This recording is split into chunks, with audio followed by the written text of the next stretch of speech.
5 minutes கிளம்பிடுவேன். இது என்னது இது?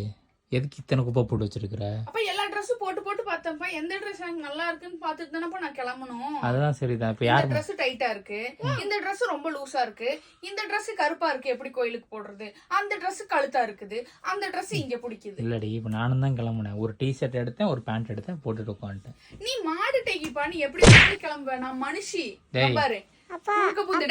நான் தான்டா பர்ஃபார்மரு, என்னைய தான்டா உங்க அப்பா கேள்வி கேட்டு. என்னது இது? நான் கூட பரவாயில்லடா, 4 துணியை பொறுக்கி போட்டு ஒரு துணியை ஃபைனலைஸ் பண்ணி வச்சிருக்கேன். அவனை மேல தூக்கி எடுத்தியே, கீழே தூக்கி எடுத்திருந்தீங்கன்னா மானம் போயிருக்கும். அவன் ஜட்டி 1 மணி நேரமா போட மாட்டேன்னு சுத்திக்கிட்டு இருக்கான் தெரியுமா?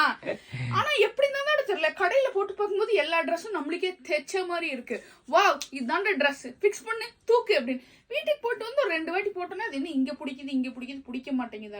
இல்ல, அது சாப்பிட்டு குண்டாயிரம் இல்லையா? நான் ஹெவி டயட்ல இருக்கிறேன், ஸ்ட்ரிக்ட் டயட்ல இருக்கேன். இங்க பாரு, இல்லனா இப்படி எல்லா ட்ரெஸ்ஸும் பத்தி இருக்கும்ல. பத்துச்சு. அந்த ட்ரெஸ் நான் குழந்தையா இருக்கும்போது எடுத்தது. உருட்டு 18 வயசு.